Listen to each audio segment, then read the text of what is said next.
আসসালামু আলাইকুম সুপ্রিয় শিক্ষার্থীরা, কেমন আছো তোমরা? আশা করছি সবাই ভালো আছো। তোমাদের সবাইকে স্বাগত জানাচ্ছি নারায়ণগঞ্জ হাই স্কুল অ্যান্ড কলেজের অনলাইন ভিত্তিক কার্যক্রমে। আমি শান্তা ইসলাম, সহকারী শিক্ষক Bangla, Narayanganj high school and college.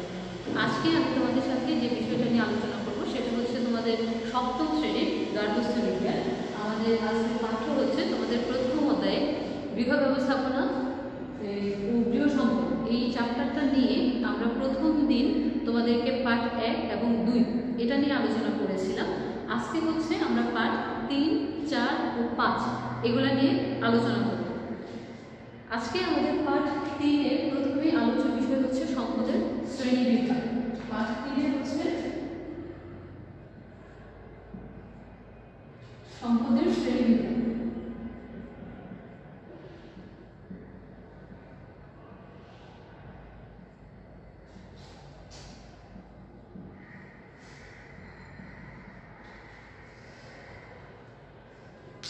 সম্পদের শ্রেণীবিভাগে আমাদেরকে প্রথমে জানতে হবে আসলে সম্পদ কোনগুলো। যে সম্পদগুলো আছে আগে আমাদেরকে সম্পদগুলো সম্পর্কে জানতে হবে, তারপরে হচ্ছে আমরা সম্পদগুলোকে শ্রেণীবিভাগ করতে পারবো। আমরা জানি মানুষ হচ্ছে কি আমাদের যে বিভিন্ন চাহিদা আছে দৈনন্দিন জীবনে চলতে গেলে আমরা কিন্তু নানা চাহিদার সম্মুখীন হই বলতে আমাদের নিজের থেকেই কিন্তু আমাদের অনেক ধরনের চাহিদা থাকে। সেই চাহিদাটা আমরা পূরণ করার সময় কখনো কখনো অর্থ দিয়ে পূরণ করে থাকি, কখনো বা আমরা আমাদের নিজেদের যে সময়, শক্তি, দক্ষতা, জ্ঞান আছে ওইগুলো দিয়ে পূরণ করে থাকি। এখন যেভাবে পূরণ করি না কেন, সম্পদ মানুষের কি বিভিন্ন চাহিদা পূরণের একটা হাতিয়ার।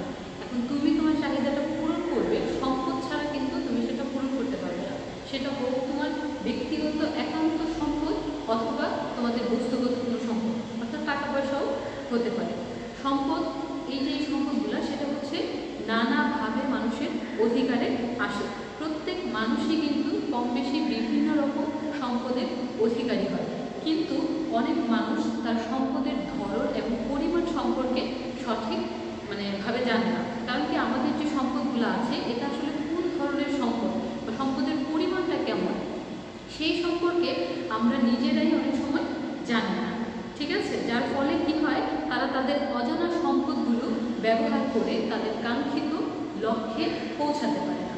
তাহলে আমাদেরকে প্রথমেই জানতে হবে আমাদের সম্পদের ধরন এবং পরিমাণটা কী, এবং সেই সম্পদগুলো ব্যবহার করে আমরা কিভাবে আমাদের কাঙ্ক্ষিত লক্ষ্যে পৌঁছাতে পারি।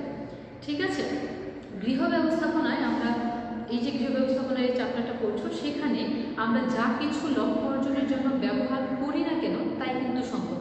অর্থাৎ আমি প্রথম যে তোমাদের 1 এবং 2 পাঠে পড়িয়েছি, অর্থাৎ আমরা লক্ষ্যকে কেন্দ্র করে পরিকল্পনা, নিয়ন্ত্রণ, বিভিন্ন দিক কিন্তু আমরা সেট আপ করি, তাই না? সেখানে পৌঁছানোর জন্য আমরা যতগুলো জিনিস ব্যবহার করি প্রত্যেকটাই হচ্ছে কি কোনো না কোনো সম্পদের অন্তর্গত। ঠিক আছে, অর্থাৎ সম্পদের শ্রেণীবিভাগের মাধ্যমে আমরা সব রকম সম্পদ সম্পর্কে জানতে পারবো। এখন আমরা যদি সম্পদগুলোকে শ্রেণীবিভাগ করি তাহলে কোন সম্পদটা কোন ধারায় যাবে বা কীভাবে আমরা তা ব্যবহার করবো সেটা সম্পর্কে জানতে পারবো। গৃহ ব্যবস্থাপনার দৃষ্টিকোণ থেকে সম্পদকে প্রধানত 2 ভাগে ভাগ করা হয়েছে। গৃহ ব্যবস্থাপনার দৃষ্টিকোণ থেকে সম্পদকে কয় ভাগে ভাগ করা হয়েছে? 2 ভাগে। একটা হচ্ছে কি মানবীয় সম্পদ, আরেকটা হচ্ছে অমানবীয় বা বস্তুগত সম্পদ। আমি এখানে তোমাদেরকে দেখিয়ে দিচ্ছি। এটা হচ্ছে সম্পদ। এই সম্পদ প্রথমটা হচ্ছে মানবীয় সম্পদ, মানবীয় সম্পদ। দ্বিতীয়টা হচ্ছে অমানবীয় বা বস্তুগত সম্পদ।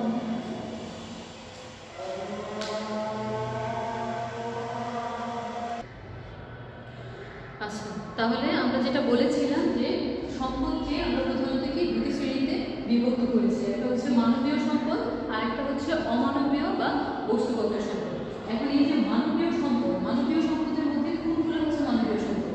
মানবীয় সম্পদে আমরা হচ্ছে শক্তি, সময়, জ্ঞান, দক্ষতা ও মনোভাব, এগুলো হচ্ছে মানবীয় সম্পদ। এবং অমানবীয় বা বস্তুগত সম্পদের মধ্যে আছে অর্থ, জমিজমা, বাড়ি, বস্তু সামগ্রী এবং সামাজিক সুবিধা। এখন মানব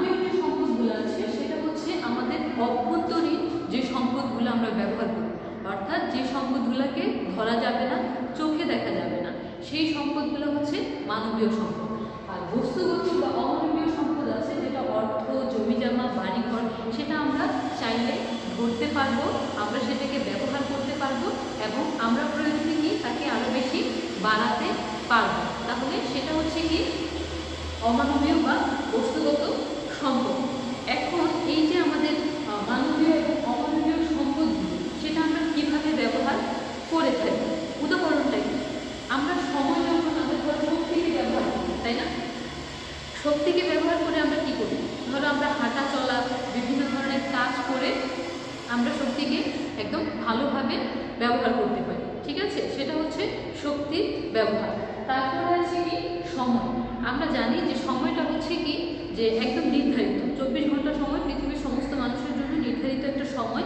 এই সময়কে যথাযথভাবে কাজে লাগানো, কাজে লাগিয়ে কি হবে আমাদের যে নির্ধারিত লক্ষ্য বা কাঙ্ক্ষিত লক্ষ্যে পৌঁছাতে পারলে এই সময় সম্পদের সুষ্ঠু ব্যবহার নিশ্চিত হবে। তারপরে আছে জ্ঞান।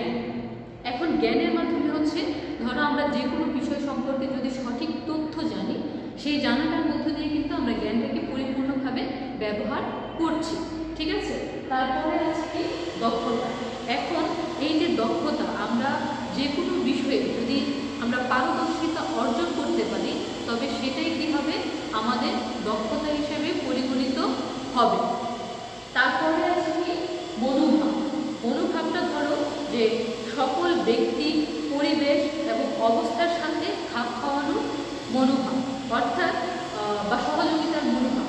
যে কোনো পরিবেশ বা পরিস্থিতির সাথে আমরা যদি খাপ খাওয়াতে পারি তাহলে সেটাই হবে কি আমাদের সেই বিষয়টার সাথে খাপ খাওয়ানোর মনোভাব।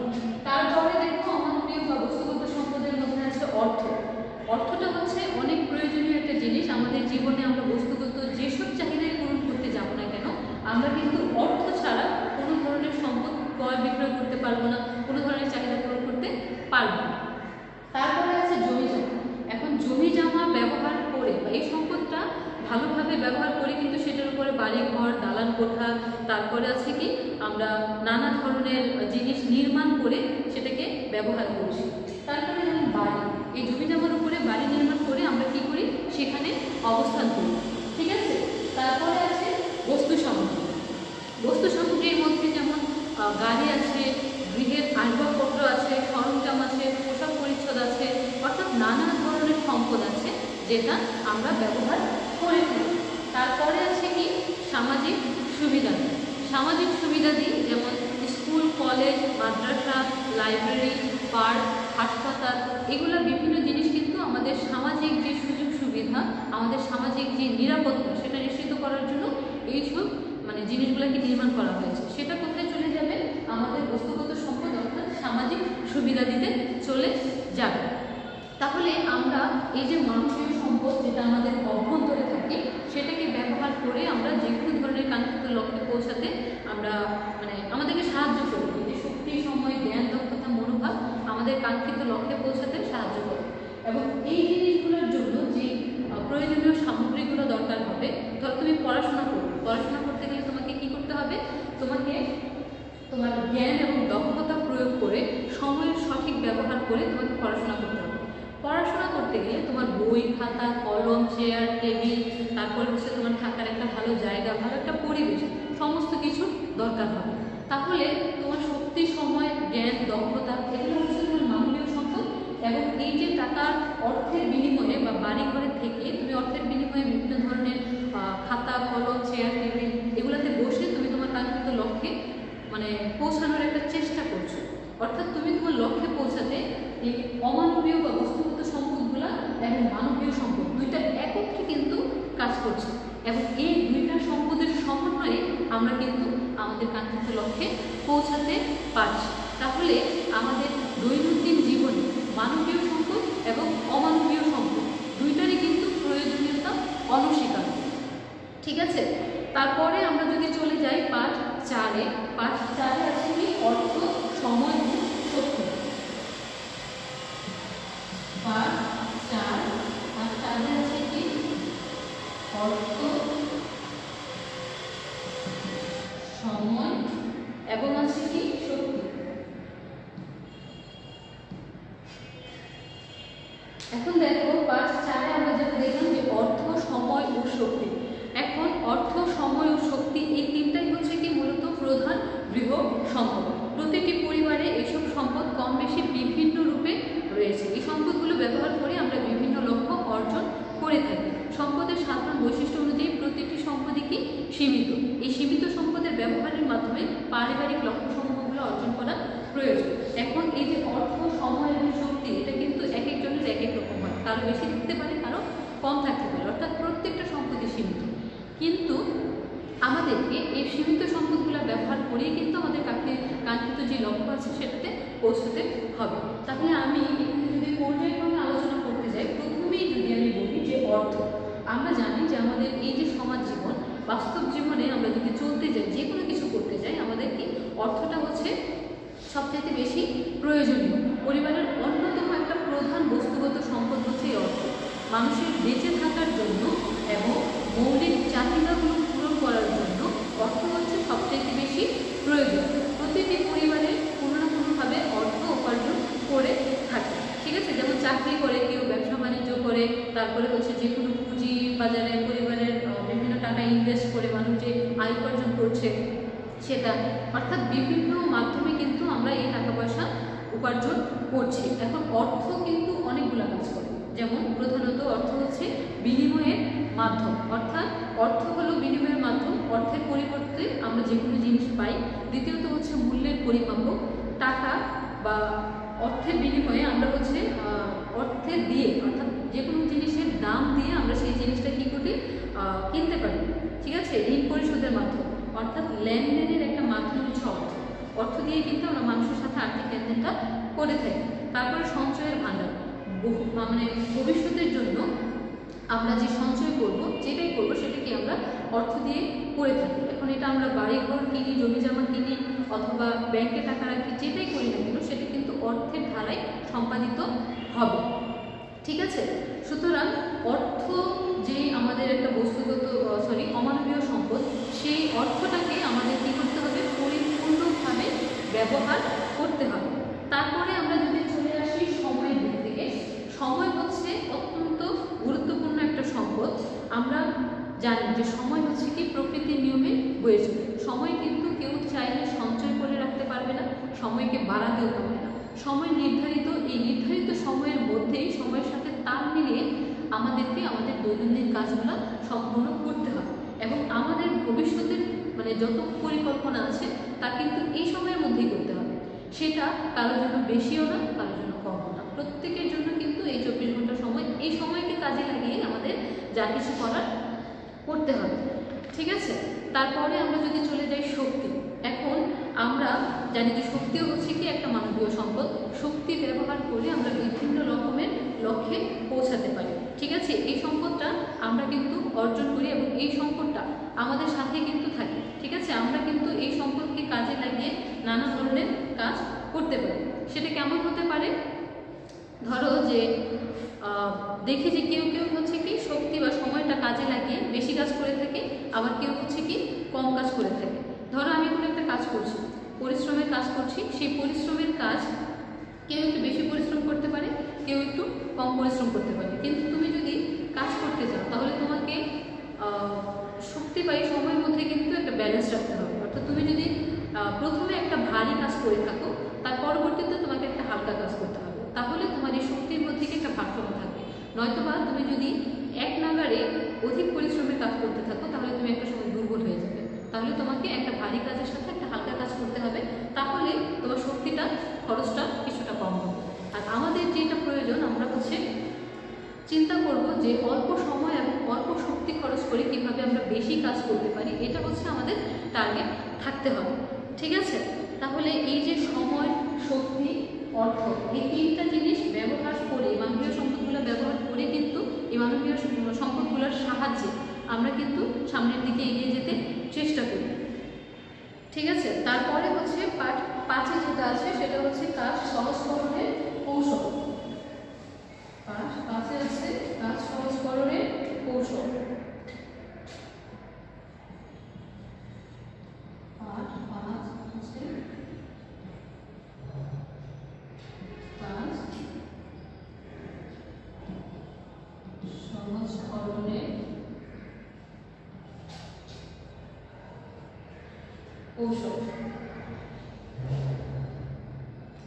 এখন দেখো কাজ সহজকরণের এই যে কলা কৌশল সেটা আমরা কিভাবে করব। ঠিক আছে, আমরা জানি যে আমরা শুধু কাজ করলেই তো হবে না, এই যে সময়, শক্তি, জ্ঞান, দক্ষতা, মনোভাব প্রত্যেকটা জিনিসকে কাজে লাগিয়ে আমাদেরকে কাজ এমনভাবে করতে হবে যেন কাজটা আমাদের জন্য সহজ হয়। অর্থাৎ কাজ করতে গিয়ে আমি যেন খুব বেশি ক্লান্ত হয়ে না পড়ি, আমার জন্য খুব বেশি সময়ের অপচয় না হয়, এবং আমার যেন মানে অল্প সময় এবং অল্প শক্তি খরচ করে আমি যেন অনেক বেশি কাজ করতে পারি। ধরো যে আমরা জানি সম্পদ সীমিত, এই সীমিত সময়ের মধ্যেই কিন্তু আমাদেরকে অনেক কাজ করতে হবে, তাই না?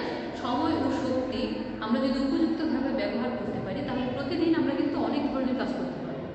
ঠিক আছে, যেমন কাজ সহজকরণ বলতে যেটা বোঝায় সেটা দেখো এখানে দেওয়া আছে, নির্দিষ্ট একটা কাজ অল্প সময় ও শক্তি ব্যয় করা। দ্বিতীয়ত হচ্ছে নির্দিষ্ট সময় ও শক্তি ব্যয় করে অধিক কাজ করা। অর্থাৎ নির্দিষ্ট একটা কাজে আমরা অল্প সময় ও শক্তি ব্যয় করব, এবং এই অল্প সময় ও শক্তি ব্যয় করে আমরা কি করব, অধিক কাজ করতে চেষ্টা করব। এখন কাজ সহজকরণের কিছু কৌশল আছে, সেটা যদি আমরা আয়ত্ত করতে পারি তাহলে আমরা কি করতে পারবো, এই জিনিসগুলো সম্পর্কে জানতে পারবো। ধরো কাজ সহজকরণের বিভিন্ন রকম কৌশলগুলো আয়ত্ত করে ফেললে কাজগুলো সহজ হয়ে যায় এবং সময় ও শক্তির সদ্ব্যবহার নিশ্চিত করা যায়। গার্হস্থ অর্থনীতিবিদগণ সময় ও শক্তি ব্যবহার করে কাজ সহজ করার বিভিন্ন কৌশল হিসেবে 5 ধরনের পরিবর্তনের কথা উল্লেখ করেছে। ঠিক আছে, গার্হস্থ্য অর্থনীতিবিদগণ এই সময় ও শক্তির সদ্ব্যবহার করে কাজকে সহজ করার জন্য 5 ধরনের কৌশল পরিবর্তনের কথা উল্লেখ করেছেন। অর্থাৎ এই কাজগুলো যদি আমরা করি, এভাবে যদি করি, তাহলে আমাদের দৈনন্দিনের কাজগুলো অনেকটা সহজ হয়ে যাবে এবং আমরা অল্প সময়ে অধিক কাজ করতে পারবো। ঠিক আছে, সেগুলো কি কি দেখো, প্রথমে যেটা দেওয়া আছে দেহের অবস্থান এবং গতির পরিবর্তন। এখন দেখো দেহের অবস্থান এবং গতির পরিবর্তন সেটা কেমন হয়। আমরা যে কোনো কাজ করতে গেলে আমাদের কাজ করার সময় যেটা হয়, দেহের সঠিক অবস্থান এবং দেহ ভঙ্গিটা যদি বজায় রাখা যায় তাহলে কম সময়ে কি অধিক কাজ করা যাবে। যে কোনো কাজ করার জন্য সর্বোচ্চ স্বাভাবিক পরিসর সম্পর্কে যদি ধারণা থাকে তাহলে কম শক্তি ব্যয়ে কাজটি সহজেই করা যায়। ঠিক আছে, যেমন কোনো কিছু কাটার সময় যদি আমাদের হাতের গতি উপর থেকে নিচ দিকে আসে তাহলে কি হবে, কাজ করাটা খুব সহজ হবে। ঠিক আছে, যে কোনো কাজ করতে যাও, তুমি যদি অন্য কোনোভাবে করতে যাও তাহলে তোমার হাতটা একটু বেশি মানে টায়ার্ড হয়ে যাবে, তাড়াতাড়ি তোমার একটু অবশ হয়ে আসবে হাতটা যখন তুমি কাজ করতে পারছো। কিন্তু যে কোনো কাজ তুমি যদি উপর থেকে নিচের দিকে করো তাহলে অনেকক্ষণ ধরে তুমি কাজটা কন্টিনিউ করতে পারো, কাজটা তোমার জন্য সহজ হবে। ঠিক আছে, অর্থাৎ তুমি যে কোনো কাজ করবে তোমার পরিসীমাটা যেন তোমার নাগালের মধ্যে, এর বাইরে যদি যাও তাহলে সেটা তোমার করতে অবশ্যই কষ্ট হবে। আমার নাগালের মধ্যে যতটুকু আছে ততটুকু যদি আমি করি তাহলে আমার জন্য সেটা কী হবে, সহজ হবে। ঠিক আছে, অর্থাৎ তোমার অবস্থান এবং তোমার গতির পরিবর্তনটা তোমাকে লক্ষ্য রাখতে হবে। দ্বিতীয়ত যেটা আছে কাজ করার স্থানের ও কাজের সরঞ্জামের পরিবর্তন। ঠিক আছে, এখন ধরো আমি কোথাও কাজ করতে গেলাম, রান্নাঘরে আমি কাজ করতে গেলাম, সেখানে যাওয়ার সময় যদি আমার নির্ধারিত স্থানে রান্নাঘরে অথবা খাওয়ার জায়গা, আমরা ডাইনিং টেবিলে যেটা বলি, সেখানে যদি আমাদের নাগালের মধ্যে চেয়ার টেবিল সমস্ত কিছু থাকে, এটা কী হবে, আমাদের জন্য সুবিধাজনক হবে। অথবা রান্নাঘর থেকে যদি তোমার ডাইনিং টেবিলের দূরত্বটা খুব বেশি না হয় তাহলে তোমাকে দৌড়াদৌড়িটা একটু কম করতে হবে এবং তোমার কাজেরও সুবিধা হবে। ঠিক আছে, ঠিক তেমনি তুমি একটা কাজ করতে গেলে, ধরো যে তুমি তরকারি কাটাকুটি করছো, সেটা যদি তুমি বসে করতে যাও তাহলে দেখবা যে তুমি হাতটা ঠিকভাবে নাড়াতে পারছো না এবং অল্পতেই তোমার হাতটা কি একটু ভারী হয়ে আসছে। কিন্তু সেই কাজটা তুমি যদি একটা দাঁড়িয়ে করো, দাঁড়িয়ে করলে কিন্তু কাজটা তোমার জন্য খুব তাড়াতাড়ি করতে পারবে এবং ইজিলি করতে পারবে। আবার এখানে আরেকটা কৌশল আমরা কাজে লাগাতে পারি। ধরো যাদের সামর্থ্য আছে তারা যদি সামর্থ্য অনুযায়ী বৈদ্যুতিক ইস্ত্রি, তারপরে হচ্ছে ফিল্টার, প্রেশার কুকার, এই ধরনের জিনিসগুলো যদি ব্যবহার করে তাহলে তার কি হবে, শারীরিক পরিশ্রমটা একটু কমে যাবে। ধরো আমরা যদি ফিল্টারের ব্যবহার করি তাহলে আমাদেরকে পানি কীভাবে ফুটিয়ে সিদ্ধ করে পান করতে হবে না, আমরা যদি ফিল্টারে দিয়ে দেবো আমাদের পরিশ্রমটা কমে যাবে। বৈদ্যুতিক ইস্ত্রি, আমরা জানি যে আগে যুগে যে ইস্ত্রিগুলো ছিল সেটাকে আমরা চুলার উপরে হিট দিয়ে, কয়লার উপরে হিট দিয়ে গরম করে তারপর নিয়ে আমাদের ইস্ত্রি করতে হতো, সেটা কিন্তু অনেক পরিশ্রমী ছিল। কিন্তু এখন বৈদ্যুতিক ইস্ত্রি আসার পর আমরা কিন্তু কী করি, ইস্ত্রিটা লাগিয়ে দিয়ে সেখানেই আমরা ইস্ত্রি করে ফেলতে পারছি, তাহলে এটা আমাদের জন্য ইজি হচ্ছে। ঠিক আছে, তারপরে আছে কি প্রেশার কুকার। প্রেশার কুকারের সাহায্যে আমরা কিন্তু অনেক